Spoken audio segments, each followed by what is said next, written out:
Feliz por ver todos vocês aqui. Sentindo falta de algumas carinhas, mas amém. Deus sabe de todas as coisas, né? Eu tenho certeza que Deus trouxe aqueles a qual devem e podem escutar aquilo que hoje está preparado para o meu coração e para o seu coração. Amém? Louvado seja o nome do Senhor. Como é que vocês estão? Vocês estão bem? Amém. Agradeço as orações, fiquei sabendo que todos vocês oraram pela minha saúde. E louvado seja Deus. Nós estivemos no final de semana passado numa conferência. E sábado à noite, quando nós chegamos a essa conferência, eu fiquei realmente muito abatida, febril, com íngua. Mas louvado seja Deus, que Deus foi nos capacitando, foi trazendo a cura e hoje estou restabelecida. Eu agradeço a oração, o carinho de cada um de vocês que oraram, que me pediram, né, falaram, se importaram com a minha vida. Mesmo aqueles que não me chamaram, eu também sei que vocês se importam. E o meu muito obrigada, eu amo a vida de cada um de vocês. Amém? Amém. Vamos lá. Quem aqui planeja um bom futuro? Quem deseja ter um bom futuro nos seus dias longínquos? Eu desejo. Cada um de nós, eu tenho certeza, que fazemos planos. Aqueles que têm o hábito de fazer planos, fazem planos. Eu vou puxar um pouco mais para cá, senão eu vou cair. E aqueles que não fazem planos também desejam ter um bom futuro, ter um bom final, né? E apesar de nós sempre falarmos que os pequenos começos nunca é para serem, né, menosprezados, mas o que importa é o seu fim. Como você vai começar, não importa. O importa é que você persevere para que você tenha um ótimo, abençoado fim. Porque Deus, Ele não consulta o seu passado quando Ele decide trazer para você uma grande promessa. Você sabia? O futuro que Deus tem planejado para você não é baseado no seu passado. E eu louvo a Deus por isso. Porque Deus não olha, louvado seja Deus, Ele não olha o tamanho do nosso tombo, a acrobacia que fizemos para tombar. Deus, Ele não olha, Ele não mede. Mas Ele mede o teu esforço de se levantar. E Ele está do seu lado em todo o tempo. Antes do cair, no cair e no levantar. Deus está com você. E eu gostaria hoje de ler com vocês uma passagem que fica lá no livro de 1 Samuel, capítulo 30. 1 Samuel, capítulo 30. Vocês estão comigo? Amém.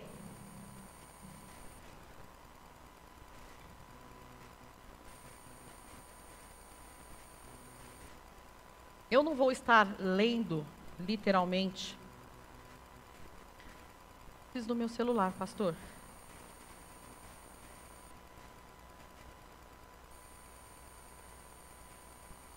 Não vou estar lendo todos os versículos, mas só para vocês se sintonizarem na história que nós vamos falar. É algo que o pastor já tinha falado, já tinha uma vez ministrado, até comentei com ele sobre isso. Ele, Ana Paula, fique em paz. Aquilo que o Senhor traz no teu coração, mesmo que seja o mesmo versículo, Deus não diz que a palavra se renova a cada dia? Então Deus vai trazer uma nova, né, inspiração, uma nova renovação. Vamos lá no primeiro livro de Samuel, capítulo 30. Pode soltar? Deixa eu só, antes de começar, sintonizar vocês historicamente. Esse período de 1 Samuel 30 foi um período que o rei Saul, o rei, né, que foi ungido, o primeiro rei de Israel, estava perseguindo o futuro rei Davi. Davi ainda não era rei, mas já existia uma promessa lançada através do profeta Samuel. Aquela história que nós contamos sempre, quando Samuel foi à casa de Jessé, que era o pai de Davi, olhou todos aquele bandos de filhos formosos, musculosos, habilitados, capacitados. E Samuel achava que aquele seria o segundo rei depois de Saul. E Deus falou, olha, não é esse não. Tu olha de um jeito, mas eu, Deus, olho do outro. E eu quero te dizer que os olhares ao teu redor podem te apontar, mas fique feliz, porque Deus te olha de outra maneira. Deus te olha como qualquer ser humano não tem capacidade de te olhar. E nesse interim, houve vários acontecimentos entre rei Saul e Davi. E Saul começou a perseguir, né, Davi. E nessa fase de Samuel, capítulo 30, um rei, deixa eu pegar aqui, o rei de Gate, da cidade de Gate, rei Aquis, favoreceu Davi e seus 600 homens, e deu para eles uma cidade para que eles pudessem ficar, se esconder, que chama Siclag, a cidade de Siclag. Então esse rei, ele favoreceu Davi e os seus 600 homens, falou, vocês podem ficar nessa cidade, com todas as suas famílias, com todos os seus bens, com todos os seus animais, pode ficar nessa cidade. E assim sucedeu, nesse período, que ele estava sendo perseguido pelo rei Saul, Davi e seus homens e suas famílias ficaram nessa cidade de Siclag, ok? Então vamos lá. Nesse interim, vamos ler aqui. Quando Davi e seus soldados chegaram a Siclag, Davi era um guerreiro, ok? E ele guerreava, ele ia para guerras com seus 600 homens para garear terras. Então Davi ficava entre Siclag e entre uma guerra. Voltava a Siclag, que era a sua casa, e a guerra. E dizia assim, quando Davi e seus soldados chegaram a Siclag, no terceiro dia, os amalequitas tinham atacado a Neguebe e incendiado a cidade de Siclag. Próximo. Levaram como prisioneiro todos os que estavam lá, as mulheres, os jovens, os idosos. A ninguém mataram, mas levaram consigo quando prosseguiram seu caminho. Próximo. Ao chegarem a Siclag, Davi e seus soldados encontraram a cidade destruída pelo fogo e viram que suas mulheres, seus filhos e suas filhas tinham sido levados como prisioneiros. Deixa eu só ver o 4, não para no 3. Volta para o 4, para o 3. Ok? Então vocês estão sintonizados na história.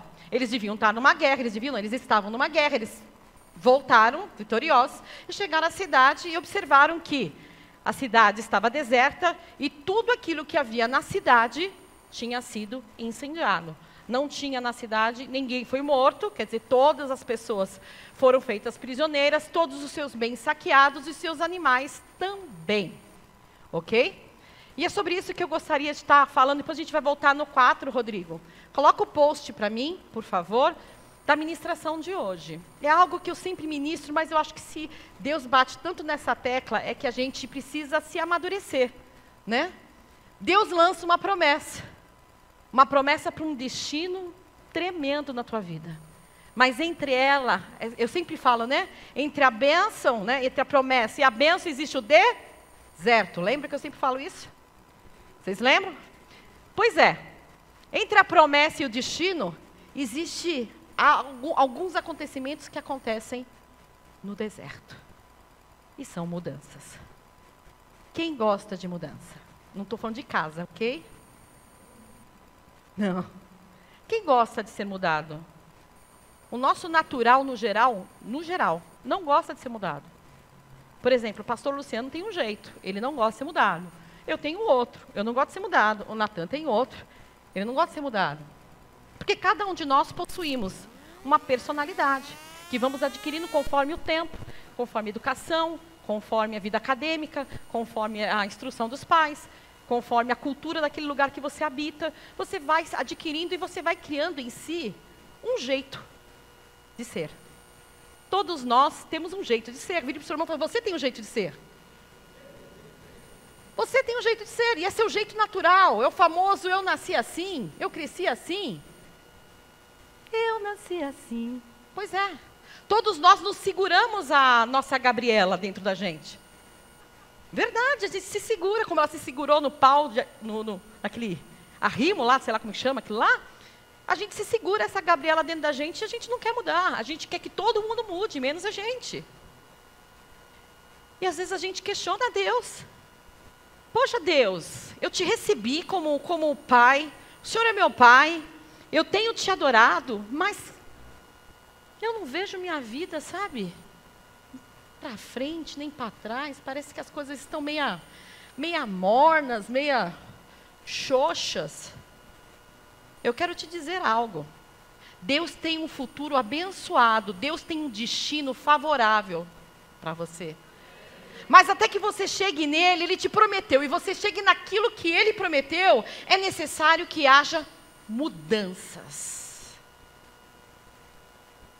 Ai, pastora, mas o que Ele me prometeu é um destino natural dessa terra. É um destino que eu vou viver aqui, nessa terra.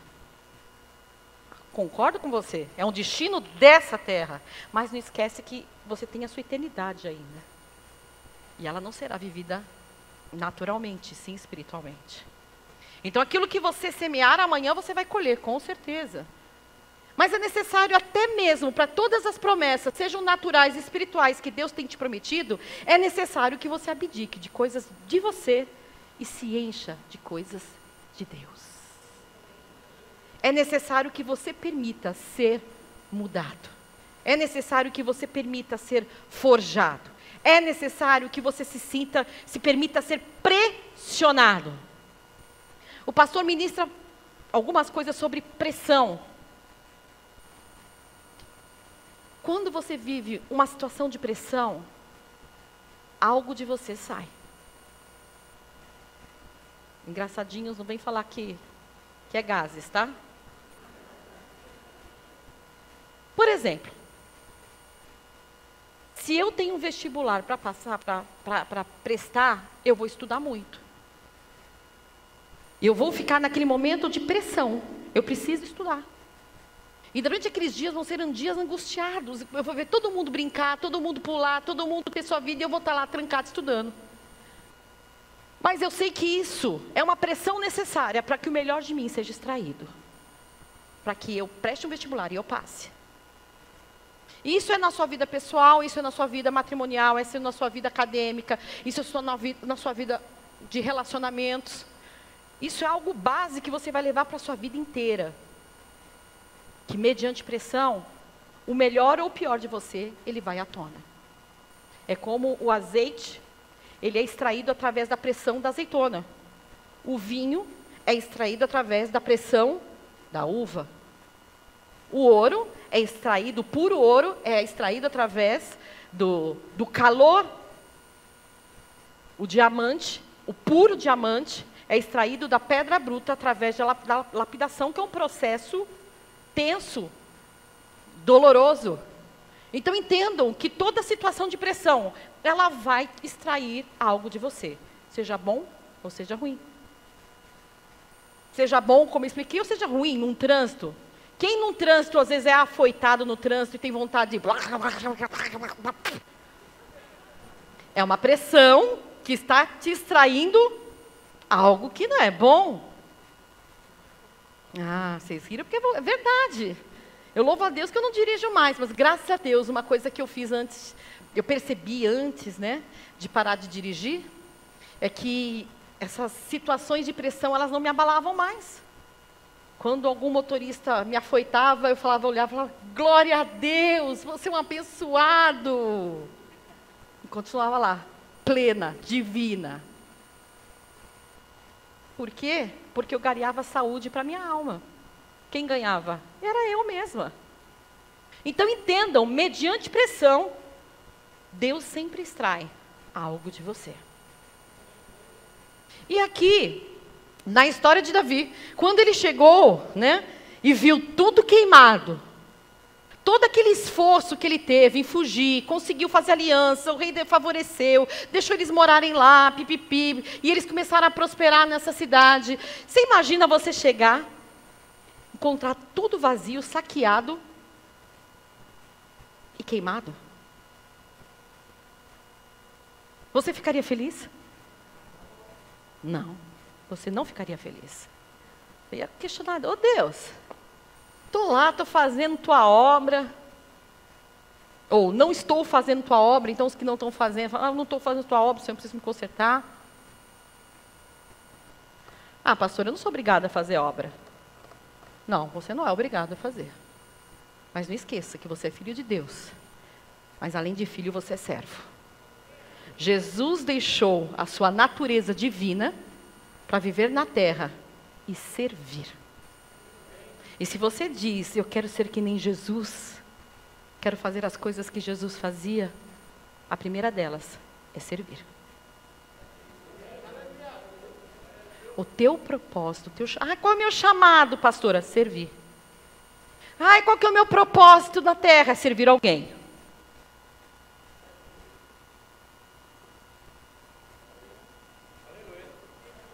Então, se você ainda não trabalha, saculeja esse esqueleto. Passou da hora. Todo mundo quer o salário, mas ninguém quer trabalhar. Não é? Todo mundo quer o salário de papai no final do mês, mas ninguém quer trabalhar. Só quer vir no domingo aqui receber. Desculpa o chacoalhão, não está nem na palavra.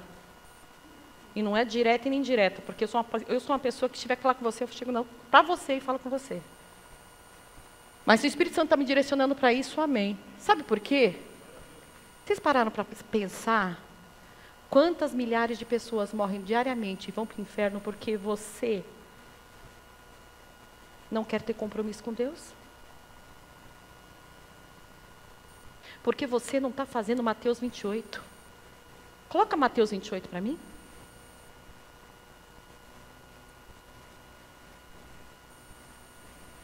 Acho que é o finalzinho de Mateus 28. Ide.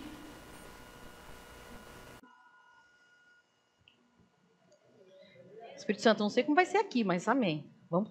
Tô indo. Tô indo. Nada a ver com a ministração, mas tô indo. Mateus 28.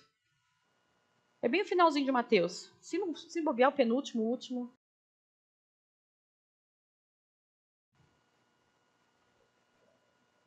Vai no 18, só para me dar uma olhada.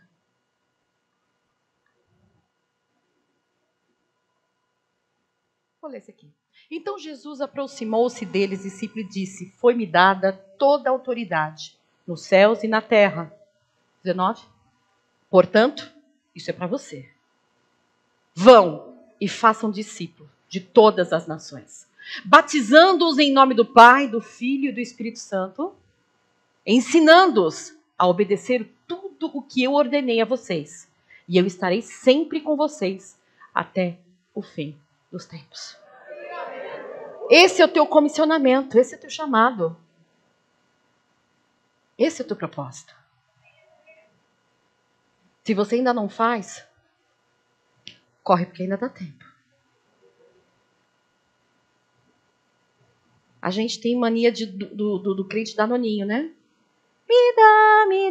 Me dá, meu Jesus, o porquê, ó, me dá, ó Jesus, ó Jesus. Mas a gente não canta. Eu faço a obra com muito amor, eu faço a obra com muito fervor. Eis-me aqui, envia-me a mim, amém. Juro que não fui eu que compus, tá? Que eu tô indo para um lado que eu nem sei. Mas está na hora de você sair desse comodismo, dessa área de conforto. Essa zona de conforto que te aprisiona, te deixa procrastinado. Todo sábado, todo domingo, toda segunda, toda terça, toda quarta, toda quinta, sexta, sábado. Você vive na mesma vida. Você não faz algo novo, por isso que nada de novo acontece, nenhuma novidade acontece. Porque você não se permite você ser o novo de Deus na vida das pessoas.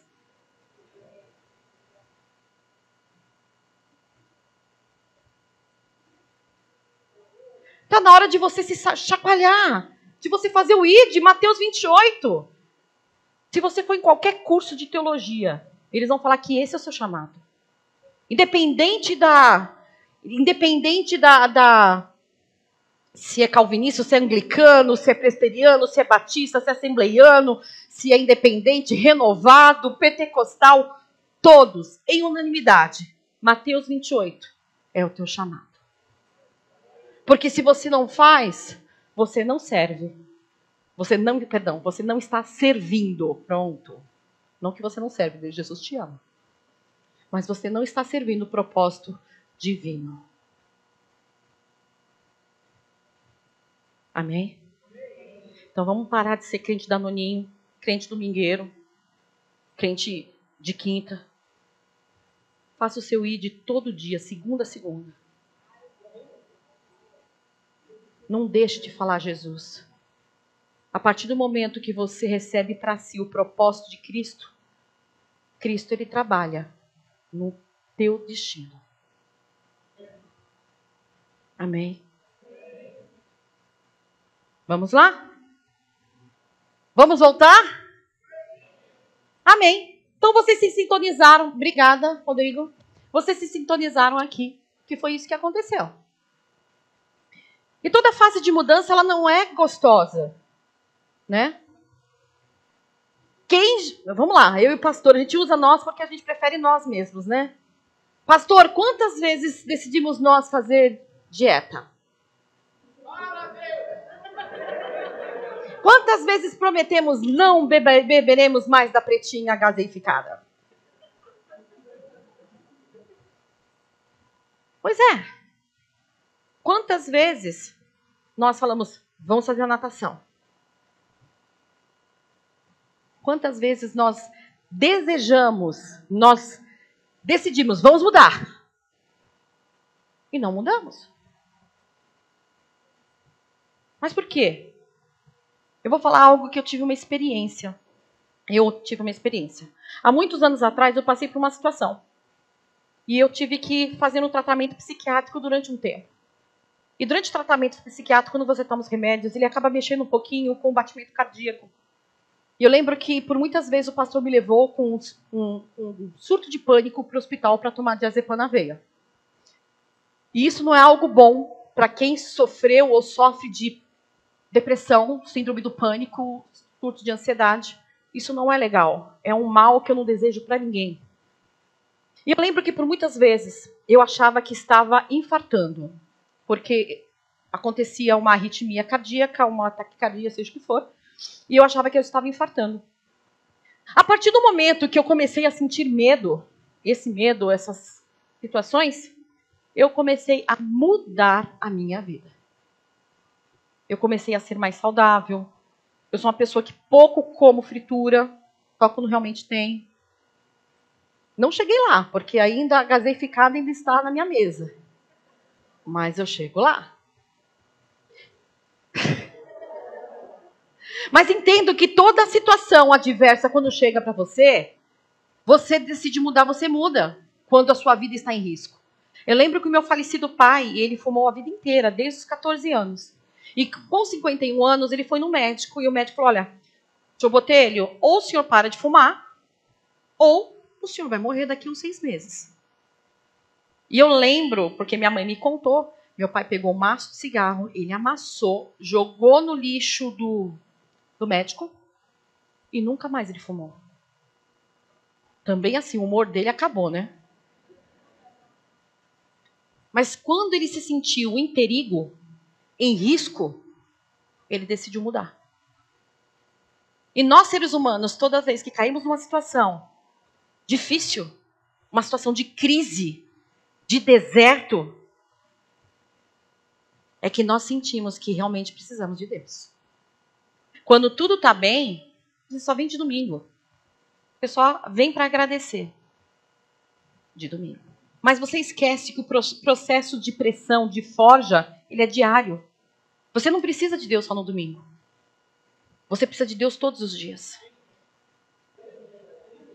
Deus não é um Deus dominical. Não é um Deus do sábado, nem um Deus do domingo. Ele é um Deus eterno. Dono de todo o tempo, de todo dia, de toda hora. E mediante essa situação que Davi passou na cidade de Siclac, a crise entrou dentro da vida dele. Eu não sei qual crise você tem passado. Eu não sei se o seu casamento não anda bem. Eu não sei se a porta do desemprego bateu na tua casa.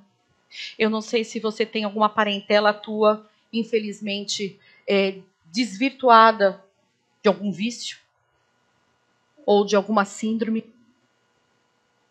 Eu não sei se o seu emprego não está legal. Eu não sei se a sua empresa está com as finanças em dia. Eu não sei qual é a crise que você tem passado. Eu não sei se ainda você não venceu um luto. Eu não sei o que você tem passado, qual a crise que você tem passado. Mas nesse momento eu quero te dizer que se Deus prometeu,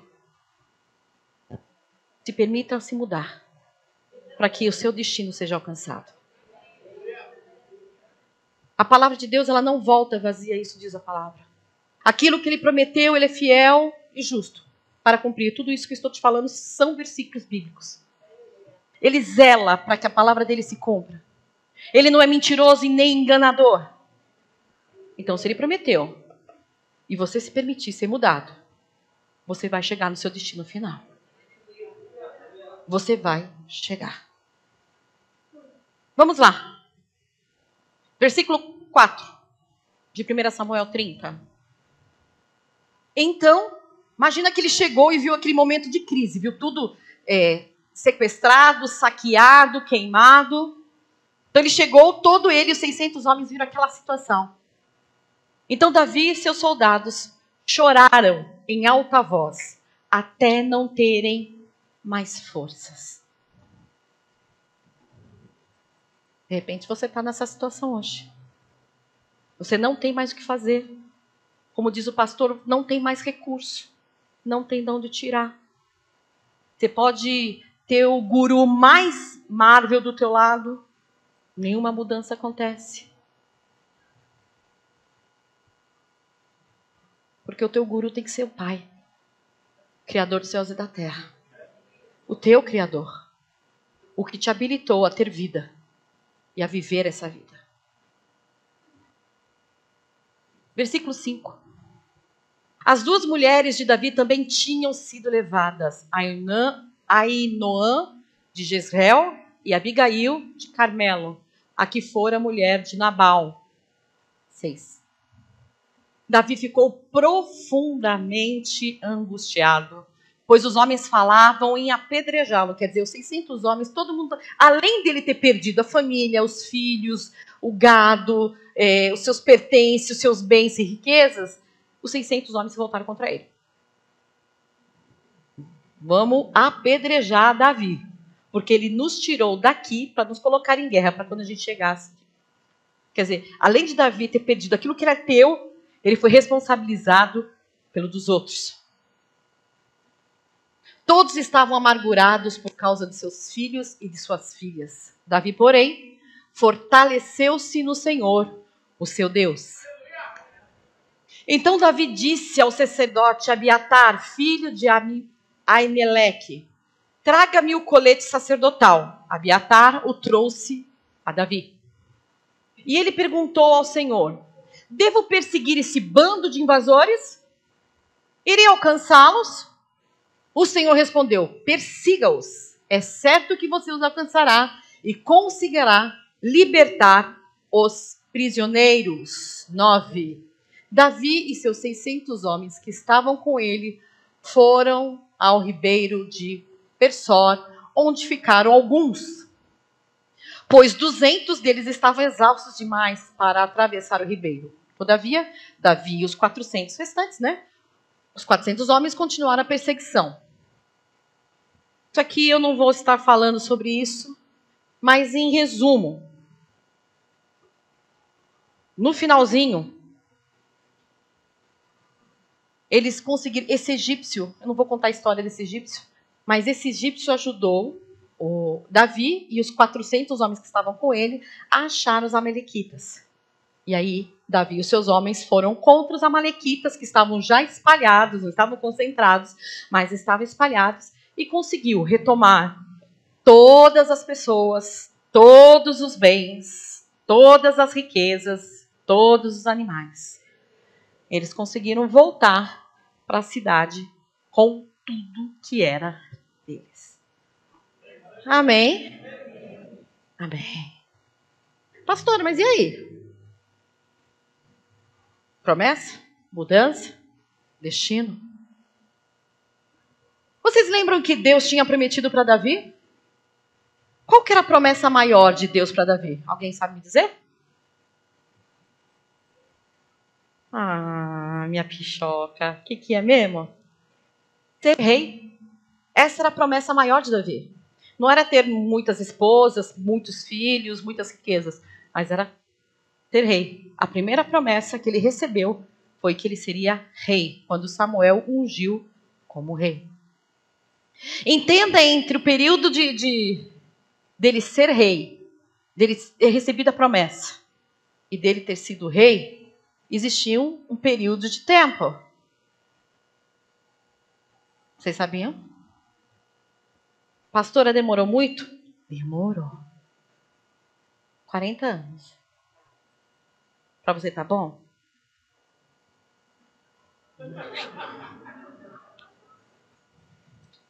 Pois é, às vezes as melhores comidas demoram muito tempo, não são instantâneas. Miojo lamen, em 3 minutos está pronto. Né? Às vezes é necessário que se demore para que você seja mudado e transformado para receber essa promessa. Às vezes você não está pronto para receber. Se eu der R$1 milhão para uma pessoa, quantas pessoas que ganharam na loteria milhões gastaram tudo em menos de um ano? Porque não tinham a experiência de administrar esses milhões ganhos. E assim somos nós. Deus promete, mas se eu não tiver habilidade, se eu não tiver vocação, se eu não tiver recurso, eu perco a promessa antecipadamente. Entenda que nesse momento de crise que Davi passou, que eu e você passamos, porque não é porque somos cristãos, porque somos gospel evangélicos, que nós estamos isentos de problemas. Você está isento de problema? Você está isento de dor? De angústia? Não! Você vive nesse mundo. E esse mundo natural, ele está aí, ele é tendencioso, ele é maléfico.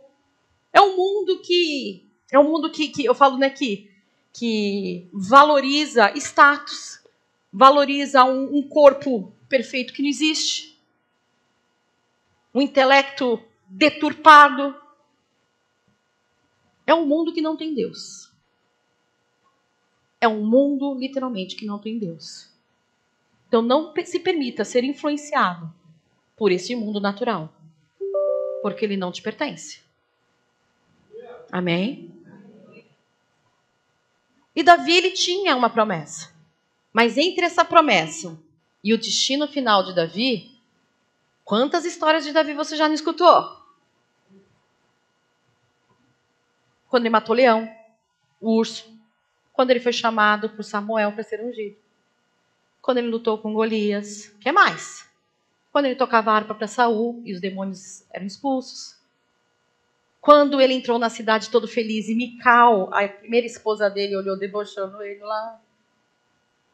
Quando ele saiu fugido, ficou lá na caverna. Quantas histórias nós observamos no Antigo Testamento que relatam a vivência, a vida diária de Davi. E não foi muita. Quantas vezes Davi teve oportunidade, prestem atenção, quantas vezes Davi teve oportunidade de ter a coroa na cabeça em pouco tempo. Na Bíblia mostra que por 2 vezes Davi esteve a um passo de matar o rei Saul. Ele matou? Mas se ele tivesse matado, ele seria rei. Mas ele matou?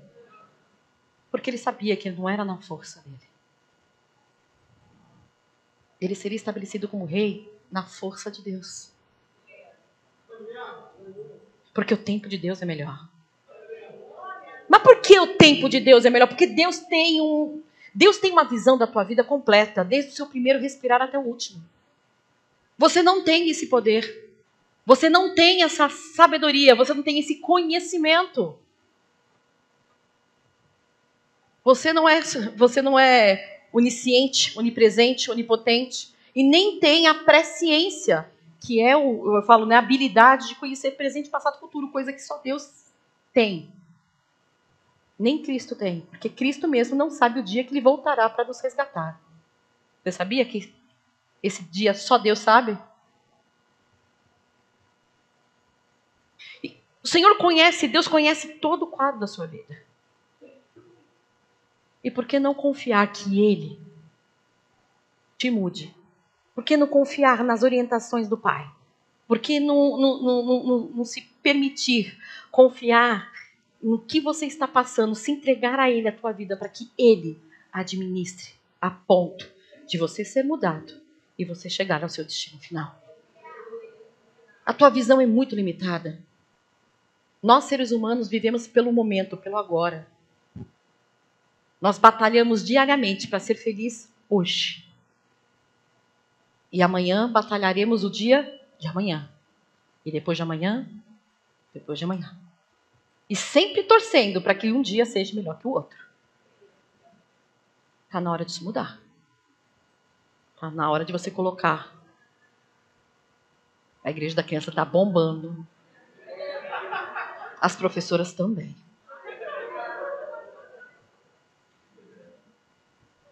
Amém. Está na hora de nós entendermos que quando a gente coloca a primeira, Senhor, pode levar a minha vida, Ele coloca a primeira, você sabe que você não terá surpresa. A sua cidade pode ser saqueada, pode ser incendiada, seus bens serem roubados, os seus entes serem sequestrados, mas no final, tudo vai bem com minha alma, tudo vai bem, tudo vai bem com minha alma. Tudo vai bem. Mas não tenho nada e ninguém perto de mim, mas tudo vai bem. Quem você precisa está muito próximo de você, mais próximo do que a roupa que você está vestindo. Mas eu quero te contar que toda mudança, ela gera em torno de algumas etapas. E eu quero, de repente, falar um pouco sobre isso, sobre mudança. O famoso deserto. Ai, pastora, não é gostoso passar no deserto. Quem gosta de ficar no deserto? Não é bom? Quem gosta de sair do deserto?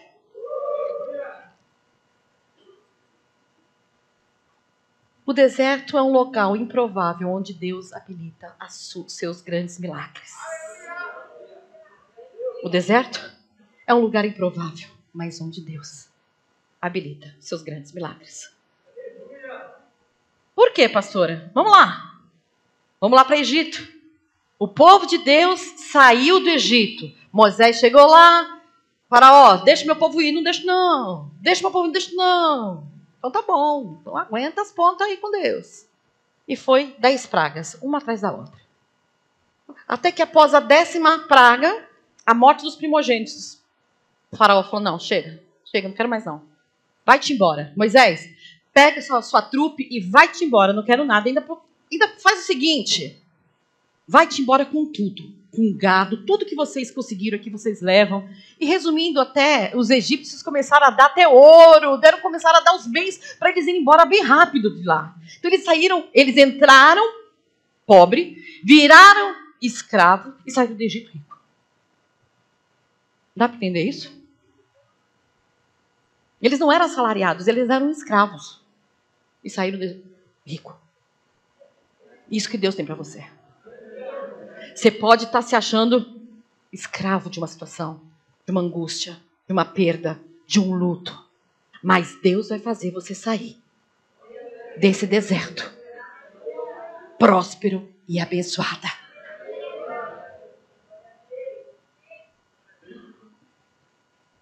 Mas se habilite a isso. Se habilite a viver isso. É no deserto que nós experimentamos uma vida mais íntima com Deus.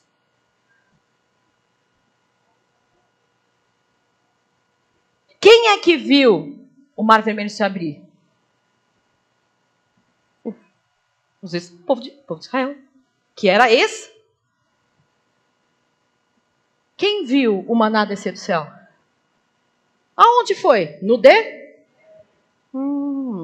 E codornizes também caíram, as codorninhas caírem do céu? Aonde? E quem viu da rocha virar água? Da onde? E quem é que viu as águas amargas de Mara, com o jogar de um pedaço de árvore, ficarem potáveis e doces? Quem é que viu? Aonde?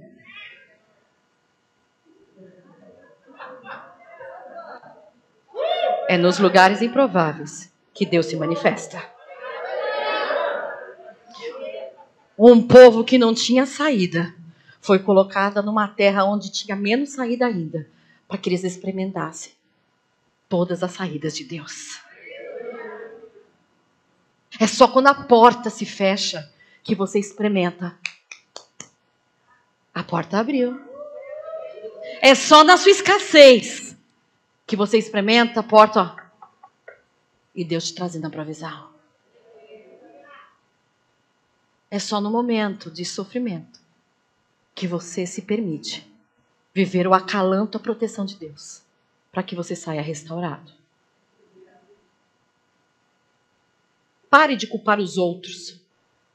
Pare de se autocomiserar. Alguém sabe o que é autocomiserar? É o famoso, ó vida, ó céus, tudo está contra mim. O mundo conspira contra mim. Poxa vida, ninguém me ama, ninguém me quer. Isso é uma autocomiseração. É você se autofragilizar. Automaticamente a culpa é de todo mundo, menos sua, que não se permite ser mudado. Não se permite descer do pedestal. Vive uma vida mentirosa, varrendo sujeira para debaixo do tapete. Tá tudo bem? Tá tudo ótimo. Tô chuchu. Ó, porcaria. Deus colocou homens e mulheres abençoados na terra. Eu vou diminuir um pouco mais a região. Deus colocou na terra homens e mulheres abençoados dentro desse ministério para você conversar, para você partilhar a tua dor, para você partilhar a tua perda, para você partilhar a sua deficiência, para você partilhar a sua dificuldade, para você, sabe? Você não é Espírito Santo Júnior que se autocura. Você não é Wolverine.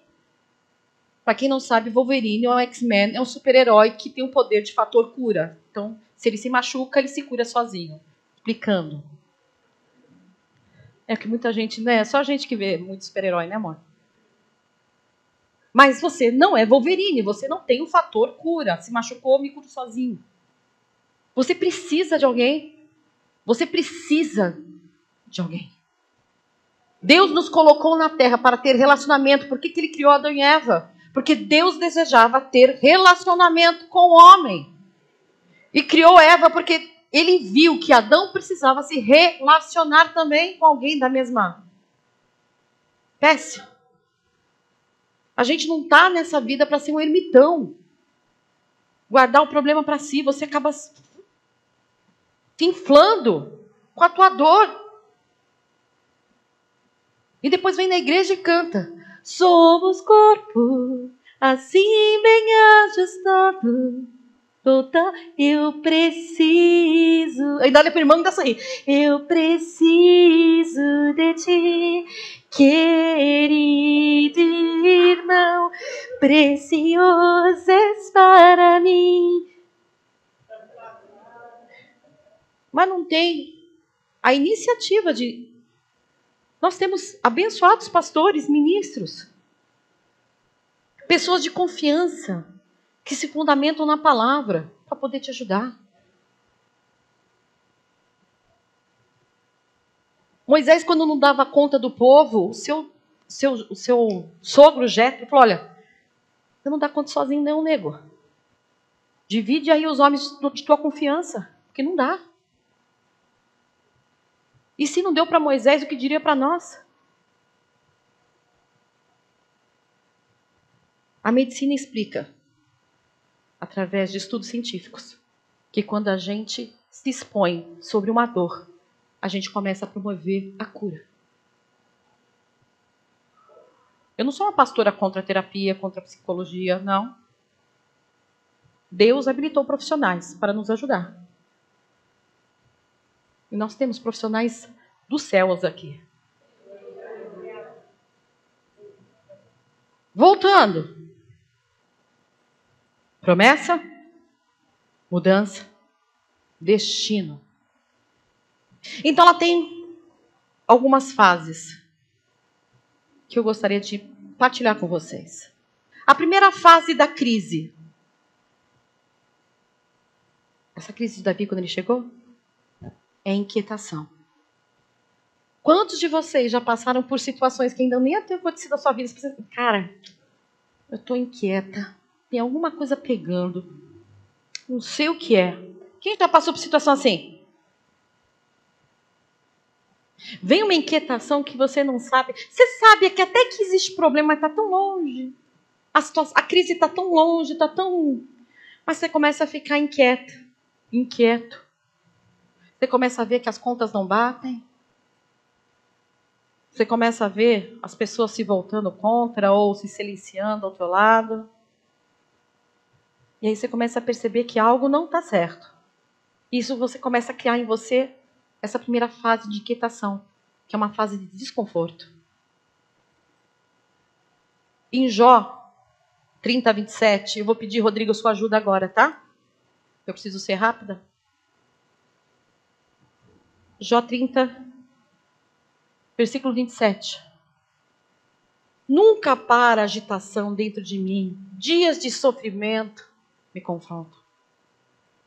Essa é a primeira fase da sua crise. Da situação que Davi passou. A inquietação. Não é fácil passar necessidade dentro do seu lar, dentro da sua empresa, dentro do local que você trabalha, dentro da sua igreja, dentro da sua família.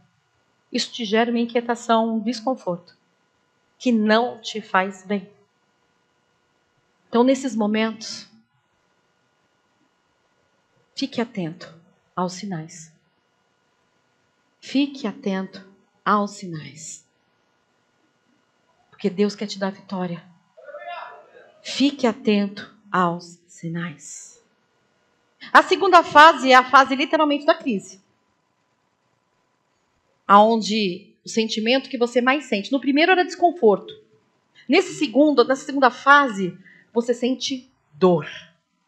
É literalmente o problema escancarado gritando na tua frente. Alô, eu estou aqui. Vocês observam que quando Davi chegou na cidade e viu tudo destruído, o que ele fez? Ele e seus 600 homens choraram. Choraram até se cansar. Tamanha a dor. E isso é o que acontece comigo, com você. Quando o problema literalmente escancara a porta do teu coração, independente de qual for a natureza dele, seja solidão, seja falta, escassez, desemprego, falência, vício, problema matrimonial, problema com família, doença. Essa situação de crise, ela bate na tua porta. E não é fácil. Os homens de Deus passaram por isso. Pega lá Salmo 38 para mim. Eu quero te mostrar que você não está sozinho nessa. Até grandes homens passaram por isso também. Você não é um ET nessa terra. Você não é uma surpresa para Deus. Você não é uma surpresa para Deus. Salmo 38. 1. Próximo. Próximo. Vai. Por causa da tua ira, todo o meu corpo está doente. Não há saúde nos meus ossos por causa do meu pecado. Se você ler esse salmo, você vai ver que, literalmente, o salmista está expressando uma grande crise, uma grande dor. E é isso que cada um de nós passamos. Quando o problema ele se escancara na sua frente, é isso que acontece. Mas, pastora, o que devo eu fazer? O que você deve fazer? O que Davi fez? Buscou a Deus. É nesse momento que Deus começa a trabalhar em você. É no momento de crise que, lembra os pequenos sinais que eu te falei? Para vocês ficarem atentos. É nesses momentos que você tem que se atentar, que Deus começa a se mostrar em você como solução. Ai, pastora, mas Deus gosta que eu sofra, né? Não, querido. Uma boa árvore para dar bons frutos é necessário poda. A poda dói. Se você está passando nesse processo, é porque é necessário mudança na tua vida. Você precisa mudar. Você precisa tirar o teu foco em algo que você está supervalorizando e jogar o foco para Deus. É só uma questão de acertar a lente. E esse processo de acertar o foco, a perspectiva, a lente, às vezes não é agradável para você. Porque por muitas vezes a gente vai ter que largar mão, entre aspas, largar mão daquilo que a gente gosta, ou daquilo que nós desejamos, ou daquilo que nós conquistamos, encaramos como the must. Mas Deus quer que eu abdique de tudo? Mas e aí? Como vai ficar? Deus cuida. Enquanto você se permite ser cuidado por Deus, Deus vai cuidar das suas coisas.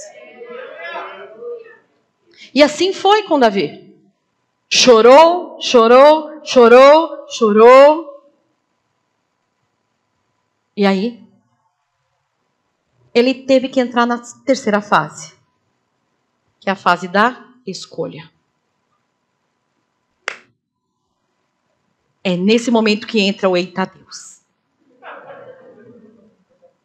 Sabe por quê? Quando a gente está inquieto com alguma situação adversa da nossa vida, a gente começa a ficar desconfortável, por muitas vezes a gente desiste nessa primeira fase. É nessa primeira fase que a gente fala assim, então tá bom, eu nasci assim mesmo, tem que ser assim mesmo, tem que sofrer mesmo, nasci para sofrer, então vou ficar sofrendo. É mais fácil você permitir ser levada nessa situação.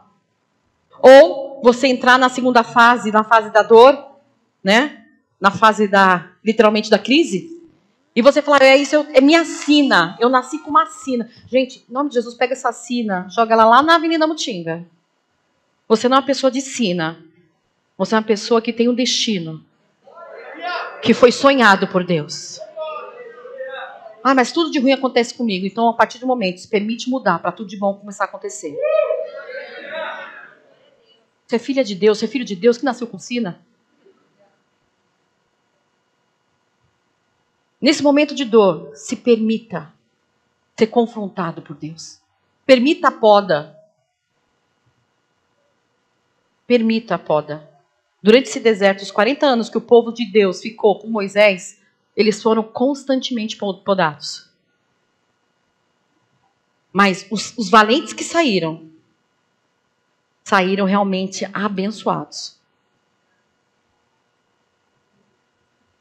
É como se fosse uma refinaria. Esse processo vai te refinando, vai te lapidando, né? A pressão, né, que a gente estava falando no começo, ela vai extrair o melhor de você.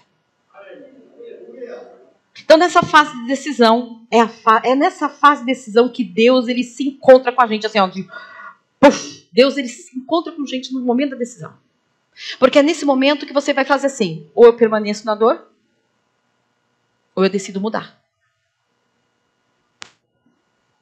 Ou eu deixo que a situação me mude, ou eu mudo para mudar a situação.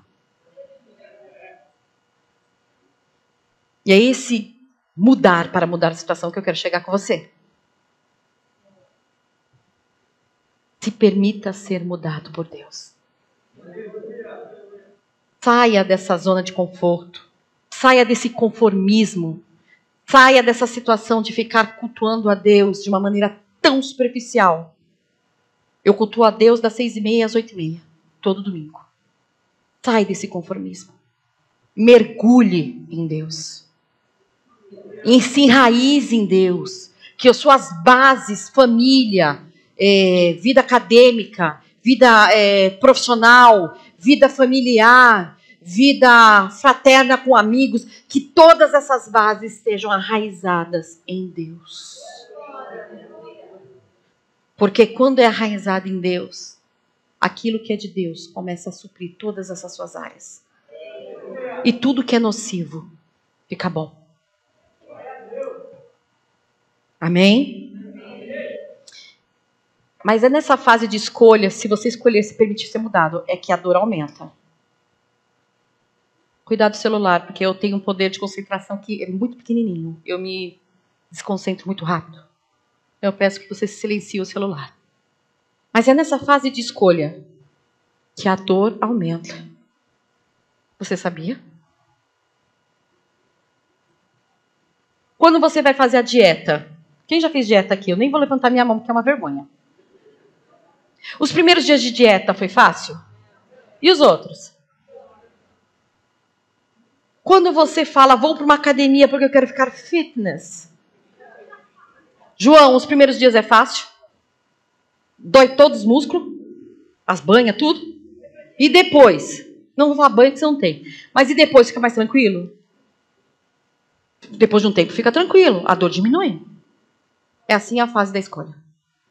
No começo fica insuportável. Porque você escolheu mudar. Você escolheu mudar, você escolheu a melhor porção. No começo, o inimigo vai ficar tentando semear insegurança naquela plantação que Deus está fazendo sobre você. Ele vai ficar semeando insegurança na plantação do destino que Deus está fazendo sobre você. Será que vale a pena mesmo? A pastora está falando assim porque para ela a vida é fácil. Bem viver minha vida.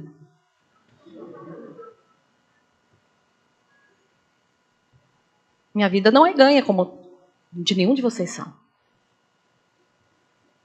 Ganha por Jesus. Mas, naturalmente falando, temos que batalhar nossa batalha todos os dias. Entendo que o diabo ele vai soprar. Ele vai tentar...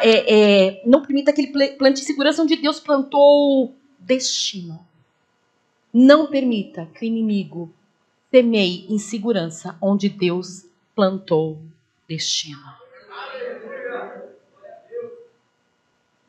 Porque se você vai ser levado como areia, qualquer vento que soprar, você vai.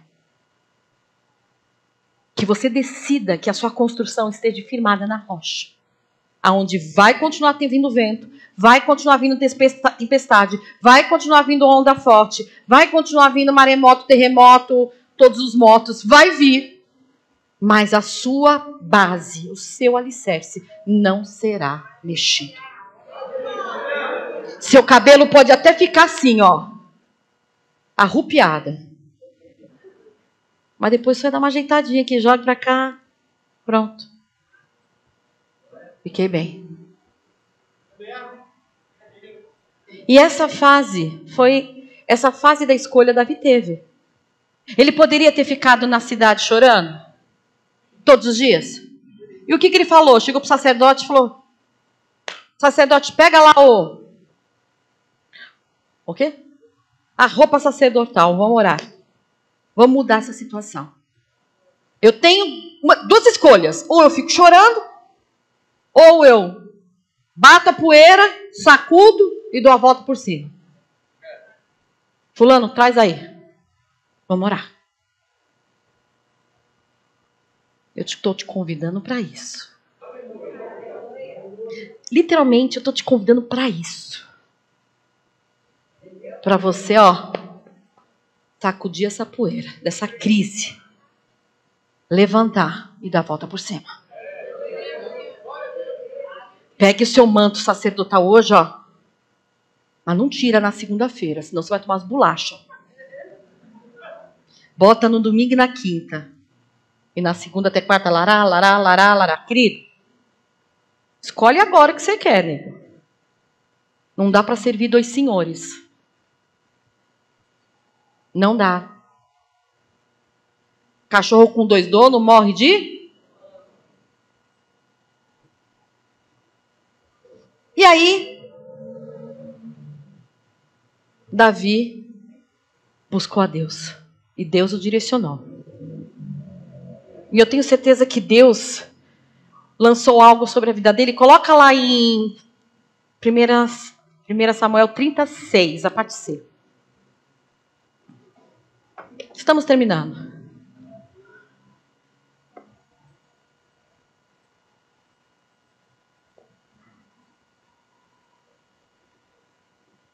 Coloca outra versão para mim. Coloca a versão da King James, deixa eu ver.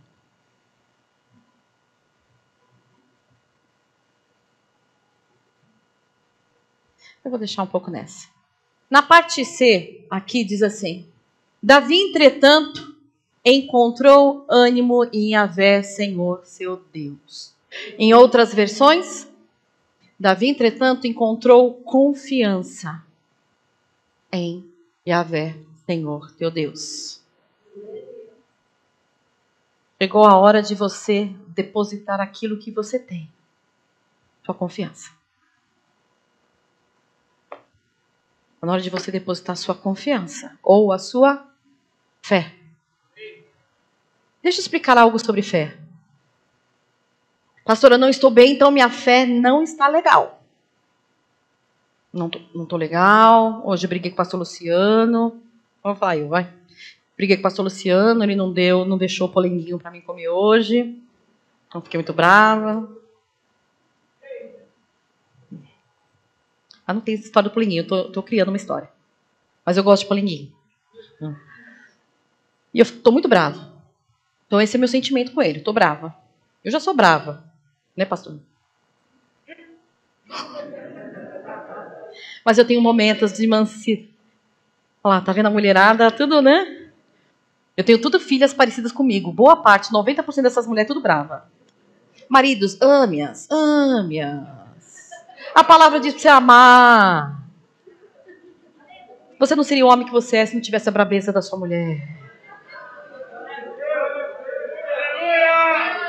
Mas é. Você não seria o homem que você é se não fosse a brabeza da sua mulher. Mas é. Papai do céu faz tudo certinho. Quando é um homem brabo, é uma mulher mais tranquilinha. Quando é um homem mais tranquilinho, uma mulher braba. Todo relacionamento precisa ter o seu equilíbrio. Papai do céu faz tudo perfeito. Amém? Vamos lá, voltando. Então, nesse momento de escolha, a gente faz a escolha.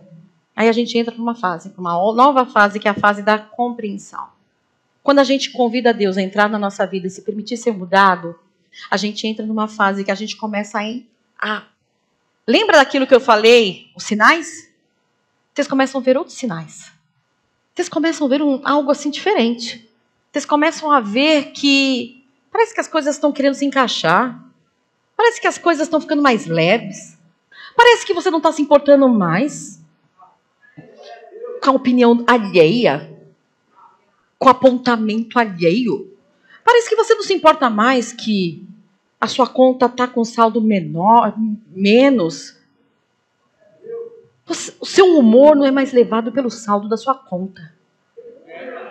O seu humor não é mais levado pelo placar do seu time. O seu saldo não é levado pela cor da sua unha. O seu saldo não é levado pelo que estão falando mal de você. Seu saldo não, é errado. Mas o teu humor não é mudado por isso. Você se permanece íntegro. Sabe por quê? Voltando a sentimentos. Fé não é sentimento. Você sabia? Muitos de vocês às vezes me procuram e falam, pastor, não está fácil, minha fé está muito pequenininha. Eu estou muito afligido, estou muito afligida. William, você confia na Andréia? Quando você está alegre, você confia na lealdade da Andréia? E quando você está triste, você confia na lealdade da Andréia? E quando você está bravo, você confia na lealdade da Andréia? Quando você está estressado, você confia na lealdade da Andréia? Então, a sua confiança não está nos seus sentimentos? É numa convicção? Pois é. Fé é convicção. Você sabe quem é seu Deus? Ele é leal com você? Ele é fiel? Protetor? Amoroso? Acolhedor? Misericordioso? Ele é bondoso e amoroso. Se você tem essa certeza, independente do que você sinta, a tua confiança tem que estar nele. Fé não é sentimento. Fé é convicção. A partir de hoje, pare de achar que a sua fé é acrescida ou diminuída conforme a sua crise, conforme o que você sente em crise. Porque fé é convicção. Assim como você tem convicção que a roupa que você está vestindo hoje está te guardando do frio, essa é a convicção que nós temos que ter em Deus. Porque de tudo que Ele já fez na sua vida, e vai continuar fazendo, Ele não muda. Nessa quarta fase é a compreensão. É quando a gente compreende, através da palavra, através disso que vocês estão recebendo. Hoje vocês estão na fase de compreensão. Vocês estão recebendo, sendo alimentados. Certo? Isso traz convicção para vocês. Isso traz compreensão. Que mesmo que as coisas ao seu redor não mudem, Deus está mudando. Conhecereis a verdade, e a verdade vos... É ela que te liberta da crise. E depois dessa fase de compreensão, vem a fase da conduta. Davi compreendeu, entrou na fase da compreensão que ele precisava buscar Deus. E ele só ficou pensando em buscar? Ele só pensou? Ele só se alimentou da palavra? O que ele fez? Ele teve atitude. Você não, nessa fase de mudança, você não precisa só ter a compreensão da palavra e mudar os seus pensamentos. Como diz em Romanos, 12. Renovai. Coloca Romanos 12, 2. Renovai a nossa mente. Romanos 12, 2.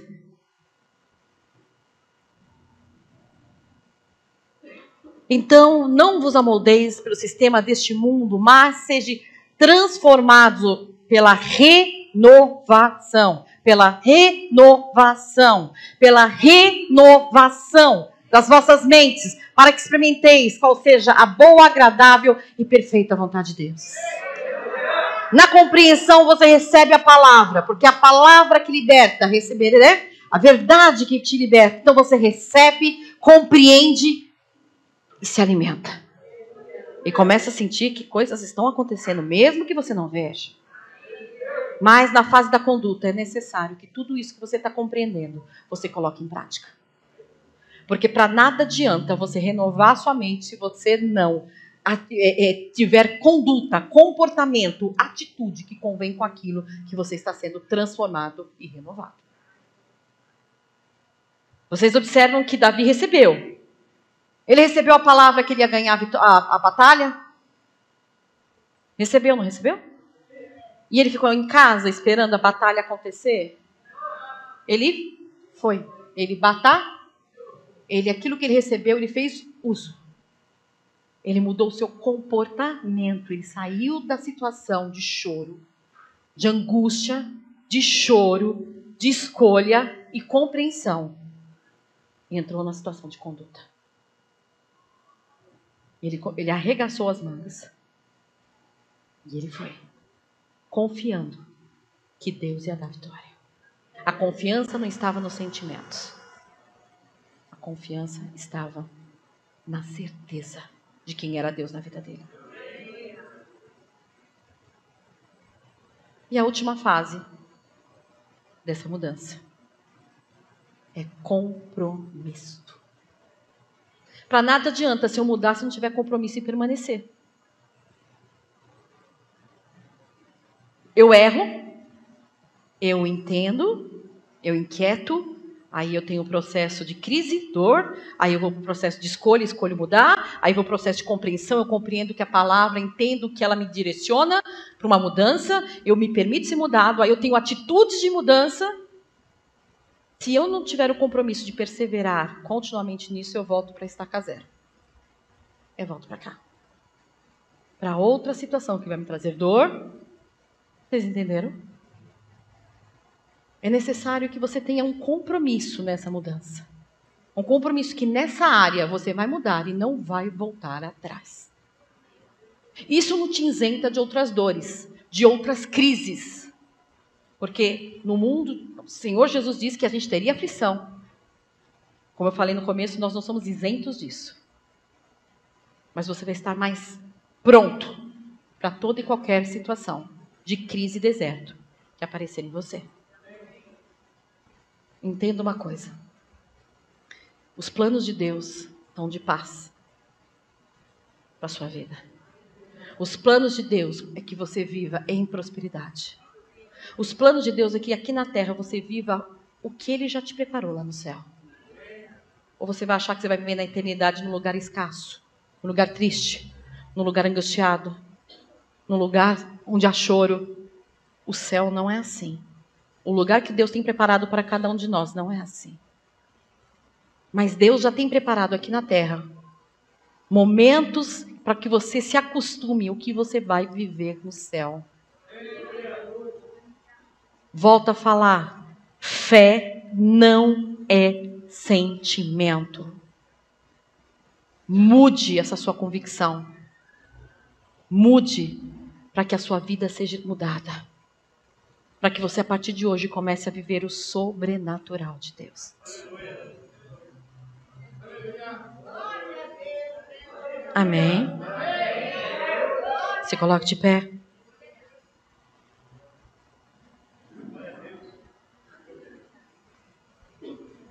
Em Josué 23:14, para finalizar, diz assim: nenhuma das boas promessas que o Senhor, o seu Deus, lhes fez, deixou de cumprir-se. Todas se cumpriram, nenhuma delas falhou. Josué 23:14.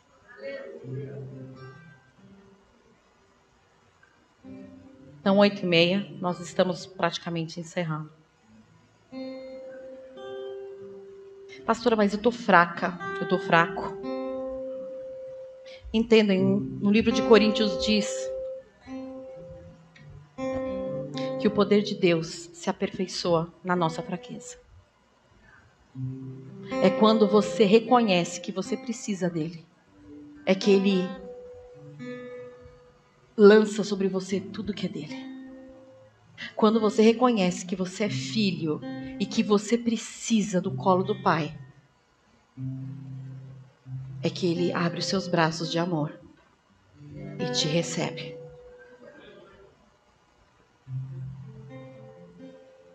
Deus tem para você promessas. E Ele quer que o seu destino final seja abençoado, bem-sucedido e vitorioso. Mas para que você chegue no destino final, na maneira que você recebeu a promessa, é necessário que você, nesse deserto, permita aprender nele e a ser mudado por ele. Se permita ser forjado no meio da crise. Porque é no meio da crise que você experimenta o poder de Deus. É no momento da crise que você experimenta o resgate de Deus. É no momento da crise que você experimenta a provisão de Deus. Pastor Luciano, eu gostaria de orar por você que está nessa situação de crise ou nessa situação de aperto, de angústia, de dor, de luto, de escassez. Você que deseja realmente que o Senhor mude a sua vida de uma vez por todas. Mas entendam que a decisão de mudança compete a você. Deus não é intruso. Deus não é mal educado. Ele é um cavalheiro. Ele só entra onde é convidado.